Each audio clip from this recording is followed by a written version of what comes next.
Okay, hello. Hi, Quentin. Thanks for coming on the podcast. Firstly, to anybody who's listening, this is the first time this has happened. We can hear rain in the background. It's quite romantic. It's a bit like whale noises or whatever. So if you're listening to this with headphones and you're falling asleep, then I guess we're in a new category of podcast. Thanks for coming on the podcast, Sotiris. Delighted to be here. And today, we're quite excited about today's podcast because it's the first time we're going to go deep with a DNO. And this is a bit of the energy sector that we haven't really covered before. Sure. And who better to have on than you? So, firstly, what do you do at which DNO? Yes, so I work for UK Power Networks, which is the distribution network operator for London, southeast all the way down to Brighton, and then the east of England or East Anglia. So we serve the bottom right corner of the country. There's about 20 million customers. We take electricity from national grid and we take it to business and homes in that part of the world.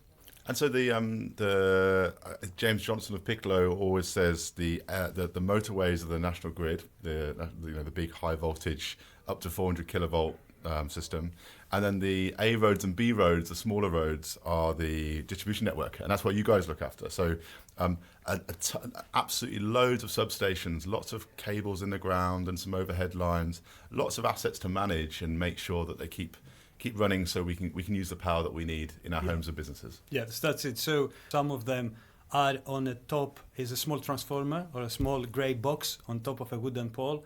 Some of them are in the corner of a street or in a building. So it's 120,000 distribution points, if you like, where we bring cables and then the cables go through the streets into people's homes. Yeah. There's an important point there actually, which is pole-mounted transformers. So halfway up a pole, you can sometimes see a transformer sort of, I don't know, 5 to 10 meters above our heads. And that is technically a substation that's doing something. It is, yes. It is a substation. And our main remit is to keep the lights on. So, we'll develop, build and operate the network. But really from a customer's perspective, the main outcome is we keep the lights on. Yeah. Right? So that's what you experience. And for that service, you pay an annual fee that is charged through your retail bill or your energy bill you receive. So there's a line item on my electricity bill that covers the cost of you guys making sure that bit of the network is running and you keep the lights on. And I guess what's interesting about distribution network operators, and we'll talk about it in a minute, is for pretty much all of history, the job of a distribution network operator has been to get the power from the really high voltage part of the grid, the national grid bit, and deliver it to people. And the power sort of goes one way. So It goes from the big coal power stations to the national grid, to the distribution network, and then to people's homes or businesses. And what's happening over the last couple of decades, and certainly the future looks this way too, is it's turning out to be more of a bi-directional system where you've got to have generation, you've got to have solar, you've got to have batteries, all these complicated things to manage. Yeah. And that is a big technical problem to solve that you guys are trying to solve at the moment. Yeah, and if you look at this at macro level, currently the peak demand for our part of the country is about 14, 15 gigawatts. Okay. A winter peak demand that we. So that's like a third of all demand, right? It is a third of all demand. Wow. We've got pretty much for UKPN, the rule of thumb we use, we are a third of the customers, a third of the demand, a third of the megawatt hours going through the system. And if you go back 10 years in 2010 and we look at the peak demand compared to the installed capacity of generation connected to our network, so if I take you back to 2010, in 2010 you probably had about maybe 3 gigawatts of installed generation on our network. And half of it was maybe the 4 big power stations, Kings Lynn, Peterborough, Soram. And that had been generation that had developed over 20 years, so a number of landfill sites, some industrial stuff. And then you go to 2010, and by the way, no domestic in 2010, right? No domestic in 2010. So houses were just sucking energy, they weren't producing anything at the time. Absolutely. And then you go to that period, the solar boom that we all know about between 2010 and 2015, where we I were. wish I was involved in that. By the way, That was crazy, crazy time. You hear I the think, stories, but yeah. for everyone involved. So for us, what happened? We pretty much, for a period of 3 or 4 years, we saw 8 gigawatt of additional generation operational on our network, primarily solar, but there was wind as well. So we went from 3 gigawatts to 8 gigawatts over the course of 2010 to 2016, and we went from 0 domestic generators connected on the network to about 180,000, which is solar panels on the roofs, right? So that's when this vision of a bi-directional distributed generation connected at low voltage, at the lower levels, quite close to demand, starts becoming reality. Where we stand today, we've got 10 gigawatts of installed capacity in our networks connected on the distribution network. Of generation? Yes, generation, a little bit of battery storage, yes. Okay, so some rough numbers here. So about 15 gigawatts of peak demand in the very cold and wet winter. Yes. Probably a couple of Wednesdays after Christmas, something like that. And so 15 gigs of peak demand, so you need a network that can handle that kind of power. But you've also got 10 gigs coming back onto the grid, yes. distributed across everything from a little couple of kilowatts on someone's rooftop solar, all the way to Kings Lynn power station, big Absolutely, stuff. Yeah. And certainly the last decade and a half, the business has had to transform to doing a lot more complicated stuff with an electricity distribution network that was never designed for this. That's the thing we've got to remember.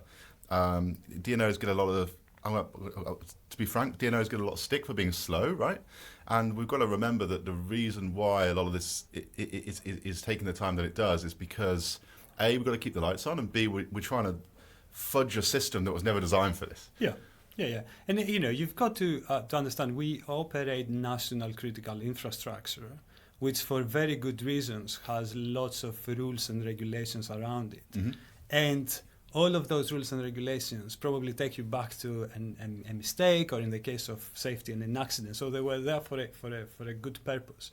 So the journey we've been over the last 10 years is to challenge all of that and try to adapt them to what we need today. Because in some cases, and the connections piece or the solar boom was a good example. When I remember back in 2010, we probably had a very small team of a handful of engineers looking at connections projects for distributed generation. Now it's our main activity. So we had to resource up, we had to create processes that deal with a volume. We had to digitize some of our interactions, so we have much better digital mapping tools and heat maps and information provision to allow developers primarily and operators to some extent self-serve. And that's an ongoing journey. Yes, so it's as much as my experience has been, yes, the technical aspects need to be addressed, but there's this whole piece about the people and the culture and the change that really gets you a lot of the gains and the benefits. Yeah, there's a huge human aspect to this as well, and a skills and competency aspect. So we're going to talk about the DNO to the DSO transition in a minute, but before we get there, for the people who are listening or watching, can you explain how a DNO makes money? So you're a regulated entity, right? And there's certain things you're measured against. So how does that work? What's the business model of a DNO? Yeah, so the DNOs are regulated by Ofgem. So Ofgem sets the revenues that we can make, and they do this now on a 5-year basis. So our prices essentially are published on an annual basis, but reflect what is the agreement with Ofgem that for the next, what we call price control, is going to be set, is being set, has been negotiated as we speak, and it will come to, it will go live on the 1st of April 2023. So 2023 to 2028 is going to be the next price control for us.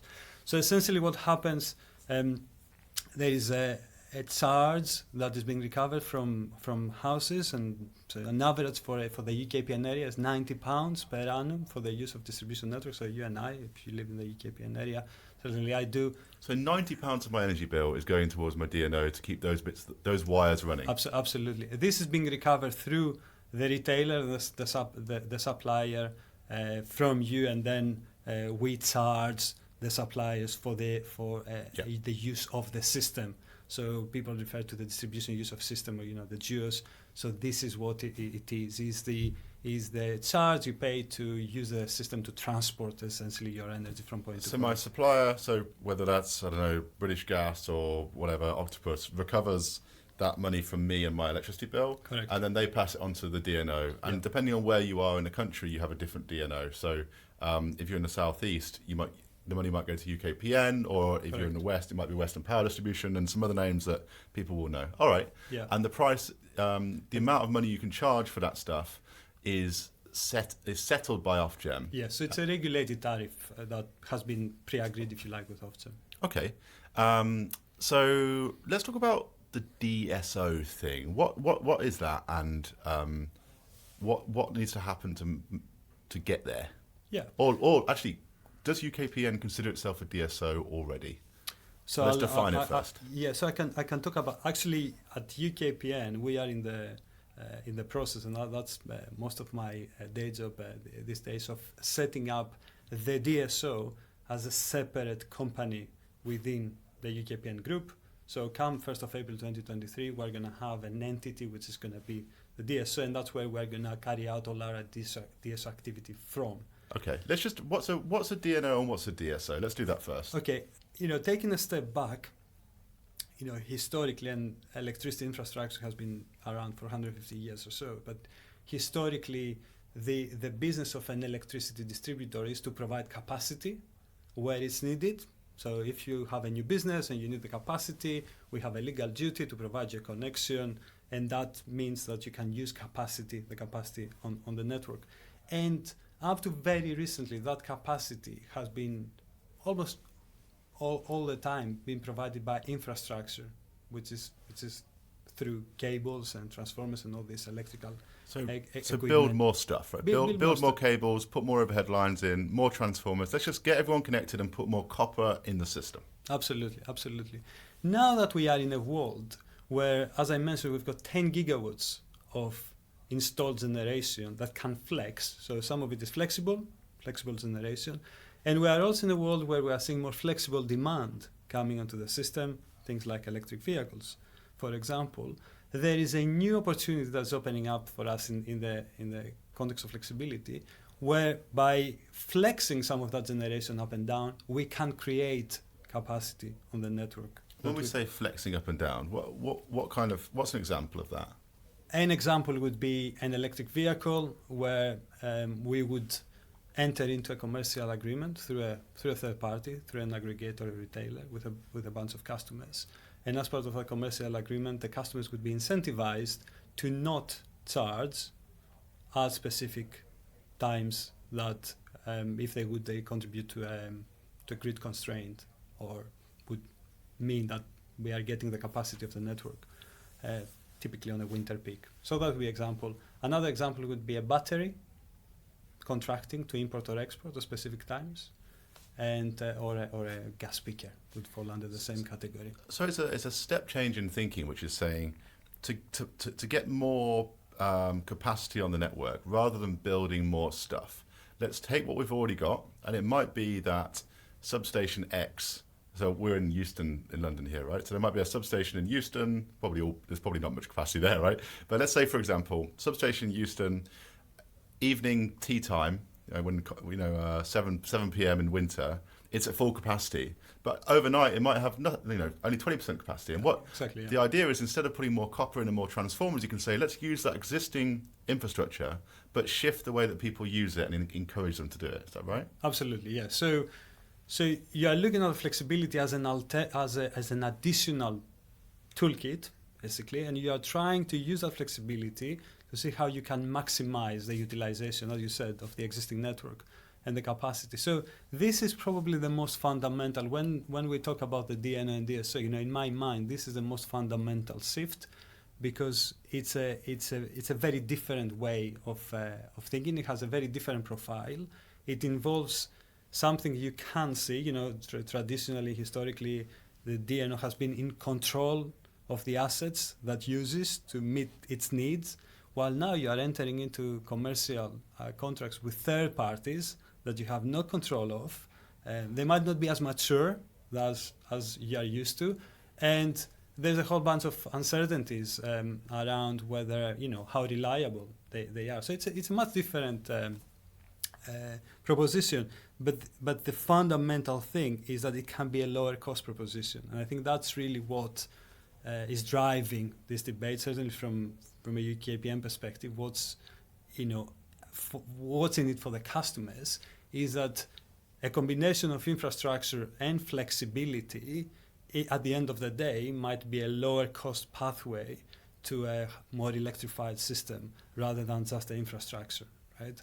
So that's really what then becomes into the DSO's remit, is to make sure that this flexibility solution, these flexible products and markets are designed and procured, sourced, and the network is planned taking into account these options. And the one thing we haven't actually covered yet is that the word difference, right? So distribution network operator is a DNO, that's the old kind of way of doing it. And the DSO is distribution system operator. Absolutely. And I'm sure that there are parallels with how National Grid does it, which is where you have National Grid Electricity Transmission, ET, who look after the wires and the overhead lines and the transformers. And then you have National Grid Electricity System Operator, who manage the system and do the frequency response stuff and balancing mechanism and all that good stuff. So now we've defined the difference between a DNO and a DSO. When will the DNOs become DSOs? Are they already saying that they are? At what point can we say that we're there? We're making this dream a reality. Yeah. So for a while we talked about the transition of DNOs to DSO. I mean, this debate has been going on for about 5 years. So we talked about the DNOs will transition to DSOs. I think where we are getting is that there's a set of DSO activities that are distinct to DNO activities, and instead of having a DNO becoming a DSO, as I said, from next year we're going to have a DSO in the UKPN group, and we're going to have a DNO. Okay, so it's not one or the other. You're going to split and do both. Exactly. Or add another bit. In a similar fashion to electricity transmission and the electricity system operator.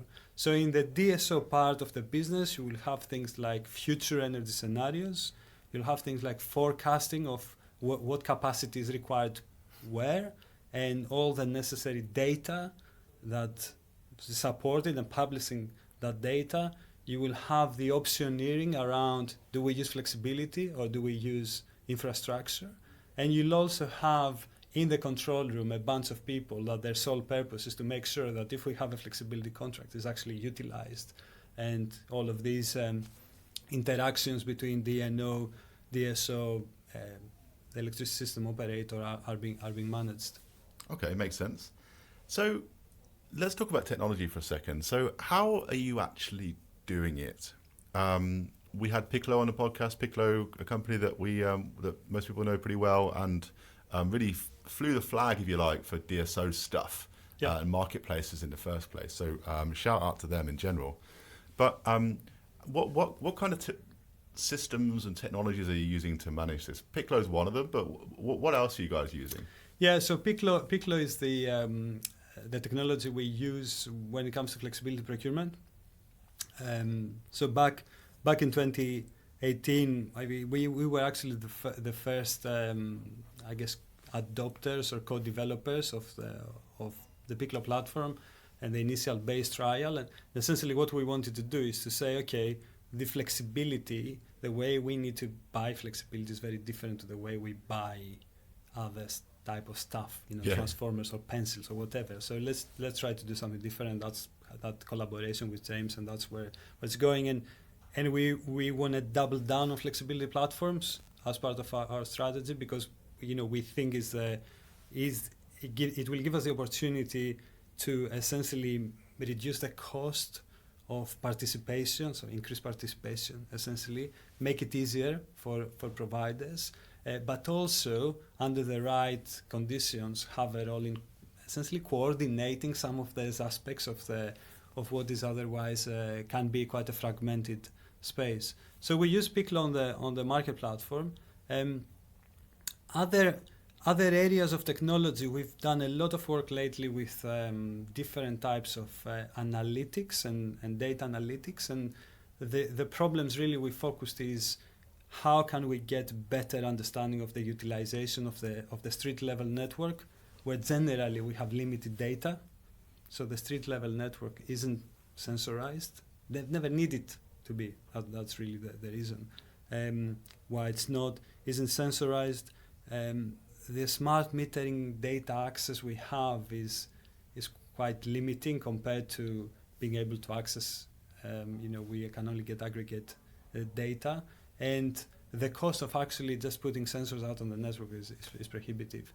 So there's a big piece of work to understand the network that you guys already operate. 'Cause, I imagine, apart from, you must still work off drawings that are on paper in some cases, but apart from old drawings from years ago, you may not have the data on the performance of the system, and even where it is, let alone how it's performing. Yeah, So there's a fact-finding mission to do first. Yeah, and as you know, most of the records have been digitized in terms of where things are and what they are. I think the main question for us is how much electricity is going through them at any given time. Can we actually predict when a street level substation or a pole mounted substation gets close to its capacity, because there's now that street is taking up electric vehicles, and we can see the electric vehicle take up happening. So there's a lot of work on analytics, and then the other big piece of work we've been doing is around what people called, the kind of distributed energy resource management systems, control systems, basically. DERMS, which is probably the worst acronym that we have in our industry. DERMS. DERMS. However many times you say DERMS, it doesn't feel better.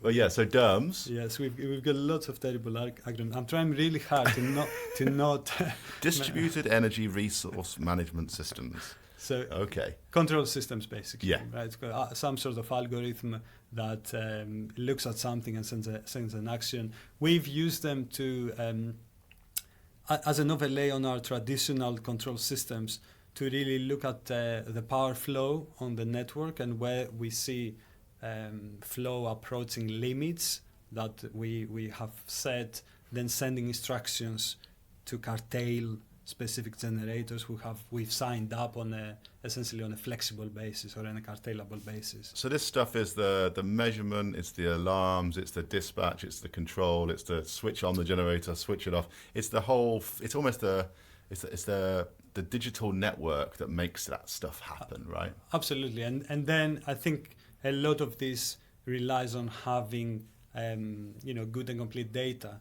So with all of that type of deployment, you end up going into making sure that your models are accurate and your data. And as you mentioned before, there's a lot of background work that has to be done to start enabling some of these systems.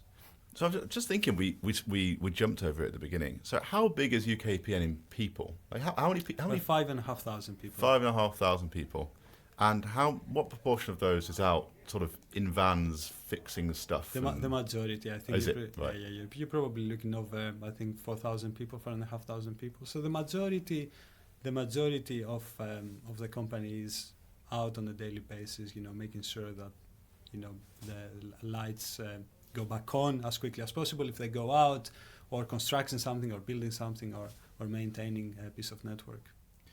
So we are battery people, right? And everything always comes back to batteries. Sure. My first question, and this is like the ask a question like you're a 5-year-old thing, would be, so context to this is one of the biggest, if not the biggest problem to us building battery energy storage at the rate at which we need to build renewables at the rate we need to. Quite a joined bit of logic there, but you get where I'm going. One of the biggest problems and barriers to that is connections at the moment. And just to set the scene, there's an awful lot of battery connection applications. So batteries that have got planning permission, who are ready to go, who want to connect to the distribution network and can't yet, or can't in the way that they want to. So they might have they might say, the distribution network might say, you can connect, but only for a few hours a day you might be curtailed, or you can't connect at all, or you can connect in 2026 when we've spoken to National Grid and done the statement of works process. So there's all these little barriers that come up. And so back to the ask a question like I'm a 5-year-old question. What is so tricky about connecting batteries to the distribution network? I don't think connecting batteries to the distribution network is tricky in itself. I think what you need to see is the demand for connection in specific areas. And I'll use East of England, I think is a good example for us. So East of England, we've got, so the winter peak is 5.4 gigawatts, 5.5 gigawatts. The installed capacity currently is 5.5 gigawatts. And the contracted pipeline that we have for East of England is 10 gigawatts. Whoa, let's do those numbers again. So 5.6 gigawatts of peak demand. Yeah. And there's 5.5 gigawatts of network infrastructure, is that right? No, that's installed capacity of generation, existing generation. Installed capacity of and existing batteries. generation. Right. And then we've got 10 gigs of batteries waiting, of generation and batteries waiting to connect. Waiting to connect. So what we have seen happening over the last few years is that, so between 2010 and 2015, you had a huge amount of interest for connections, but you were also building and connecting a lot. What has happened? Then we had a bit of a slow period, I think. Because everyone rushed for the feed-in tariff and for solar. And then and after 2016, the ban on onshore wind, all of that stuff. So there was kind of a period between 2016 and 2018, 19, not much happened. And then what seems to have happened since 2019 or 2020, we have a huge resurgence in the interest. We've basically contracted 6 gigawatts in the last 3 years. But actually and this isn't not just batteries, I can give you the numbers for batteries. But what we are seeing is that there is a lot of contracted capacity, but there isn't a equal rate of converting into operational projects. So the rate of operational project conversion or actual things happening on the ground has slowed down significantly. So one of the things that we are now looking... What does that mean? Just to break that down. So that means the applications for connections, there's way more applications going in than actual assets getting built. So yes, and there will be. So we have we have record levels of applications almost every year for the last three or 4 years. That's the first thing. We have record levels of acceptances of offers that are actually being accepted. So this is the DNO. This is UK Power Networks accepting a person's application to build an asset. We've got record levels of applications and the DNO accepting them. Yes, exactly. The customer accepting. So you've got the customer accept. Okay. Yeah. So we make an offer and we say what we typically say. We say, look, to connect on that part of the network, that's the cost associated, and over. One of the main pieces of my work over the last 10 years has been to develop a flexible connection product offering. Mm-hmm. So we basically say, well, there's a cost for reinforcing the network, but there's a flexible option as well. So you have a couple of options. And then the customer essentially decides what they want to do. And if they like it, they accept it. If not, they let it lapse. And when we say flexible, that's what has been known as active network management style connections, right? Where you can say we build a battery and we connect to UK Power Networks. They can say, right, it's going to cost you. It's a big battery. And it's going to cost you £1 million to connect because we've got to build a load of stuff. But if you connect in this way, sometimes in the future we might have to switch you off of the network's at capacity, and so it's a flexible connection. So that's what we mean there by flexibility. Yeah. Just to make it clear to the listener. Yeah. So and then I think the point is that we have a huge amount of accepted offers, but actually we don't have a big conversion rate. So we've got a big contracted queue, I think, that now contributes to some of the issues we are seeing on the transmission network, which essentially, when you take into account all of these accepted offers into assessing the transmission, so when National Grid, DSO and ET doing their assessments, essentially need additional infrastructure on the transmission network to accommodate them. So I'm just going to break this down a little bit. So are we saying that because there's so many applications that have gone in and that people have made, they've been accepted, so people have made the first payment, if you like, and they're going to build, but they're not building yet, All of those applications need to be considered by National Grid on the super high voltage, the motorway part of the network, the transmission network. Yeah. And so when they're thinking about how they build their network out, they're having to build in all of these. They're not speculative applications because they're going to get built, but they're still not actually built yet. We've got a whole load of paperwork which is holding up the system. Is that right?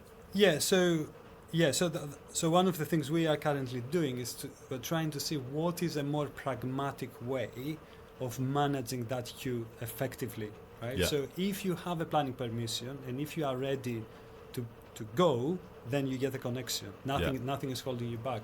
One of the things that we're proud of back in the solar boom is that anyone who needed and was ready to connect, they got connected by the right date, right? From our perspective, I think we want to make sure that every project that is ready, we absolutely facilitate it, but obviously there's a set of rules that need to be followed. Yeah. So one of the things we are currently doing is to say, okay, what is it we can do with those rules that doesn't disadvantage everyone who's in the queue, and it's fair, but at the same time, it's pragmatic in terms of if you are ready, just go, basically. That's key here, right? Because connections is so rules based.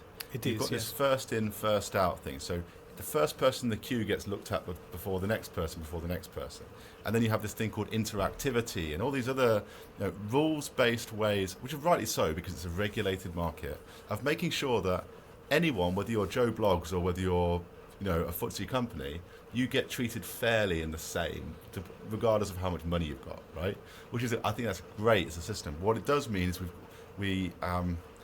it just feels imperfect at the moment. So you guys are looking. I imagine you're looking at grey areas or other. How can you work within the rules, but to move stuff along faster? Yes. So there are different. We are working with National Grid across the east of England as a specific focus areas, and there are different things we are trying to do. One of the things is around the queue, how we can manage the queue more effectively.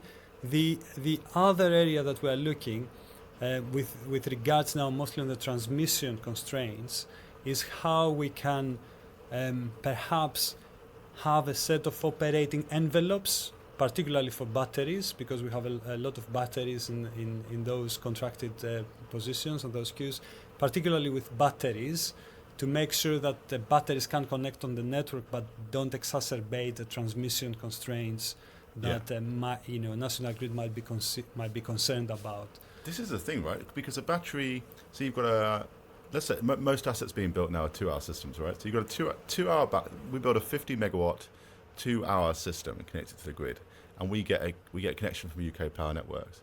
Well, realistically, that's only going to do, say, 2 cycles a day. So let's say it's going to do 4 hours worth of activity a day, and does that make sense? 2 hours? Yes, there's a charging side as well. So 4 hours, and your day is 24 hours long.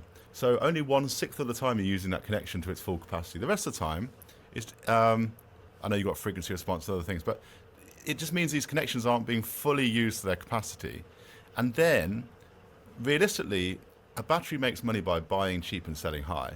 And so it will be providing generation, supporting the network at peak prices, which is exactly when you want it to be providing support to the network. So that it's almost common sense that the battery will buy, the market design will support the network. It's just it's not guaranteed. Yeah. And so, you could take a risk approach to a sort of value at risk approach to it if you like, or whatever. But it's an interesting one. The batteries are they're unique in that way, where they don't use the connection all the time.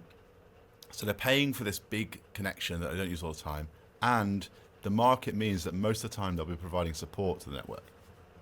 Yeah, and and it's the same problem we had with solar 10 years ago. So one of the things I did, I ran an innovation project that was called Flexible Plug and Play, and introduced this concept of flexible or curtailable connection in the mainland, in an area of near Peterborough.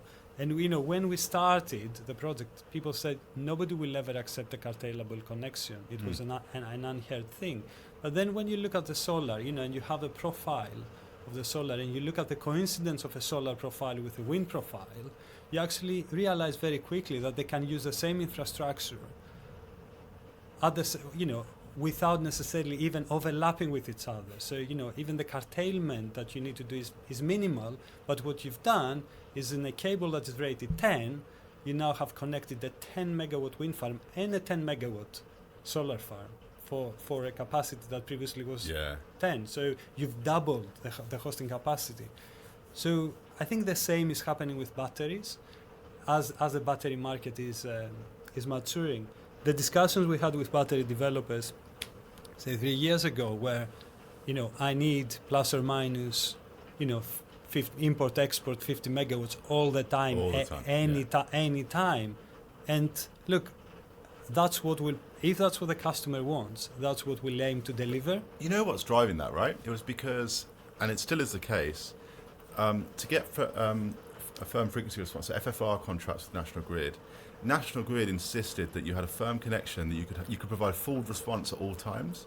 So even though most of the time you'd be doing, say you've got a 10 megawatt system, most of the time you'd be doing 1 megawatt or less, right? Every now and again you might have to provide 5, 6, 7, 8, 9, 10. But they wanted, and I can see why the ESO wanted this, because they wanted to be sure that you were there when you were needed.